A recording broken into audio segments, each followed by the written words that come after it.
Hello guys, അപ്പോൾ ഇന്നയാകൊന്ന് വടകര പോകാൻ വരും. അങ്ങനെ അയാള് ഉച്ചയാകുമ്പോഴത്തേക്ക് റെഡിയായി വടകരക്ക് പോകാൻ നോക്കുമ്പോഴത്തേക്ക് നമ്മൾ അങ്കിത വന്ന് ഓളെയാണ് കുറേ കാലം കണ്ടിട്ട്. അങ്ങനെ ഓളെ കണ്ട് കുറച്ചു നേരം ഓളോട് വർത്താനം പറഞ്ഞു കഴിഞ്ഞ് പിന്നെ ആള് പോയത് അക്ഷയയിലേക്കാ. +2 കഴിഞ്ഞ ഒരു അനിയത്തി ഉണ്ടാകുമ്പോൾ അവസ്ഥയിലേക്ക് പറഞ്ഞാൽ മനസ്സിലാവല്ലോ. അങ്ങനെ ഓൾ അതിന്റെ ഓരോ സാധനങ്ങളിൽ ചെയ്യുമ്പോൾ ഞാൻ അവിടെ പോയി.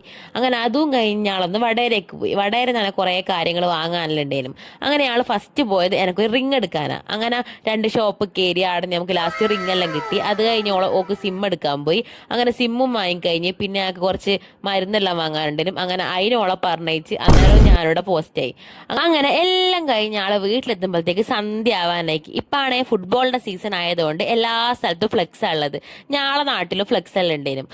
എനിക്ക് ഈ ലാകെ അറിയുന്നത് നെയ്മറിനെ, റൊണാൾഡോനെ, മെസ്സിനെ മാത്രം. വേറൊരു സാധനം എനിക്ക് ഇതിനെ പറ്റി അറിഞ്ഞൂടാ. അങ്ങനെ എല്ലാം കഴിഞ്ഞ് ആളെ വീട്ടിലേക്ക് പോവാണ്. അപ്പോൾ ഇന്നത്തെ വീഡിയോ ഇത്രയേ ഉള്ളൂ ഗൈസ്. ബൈ.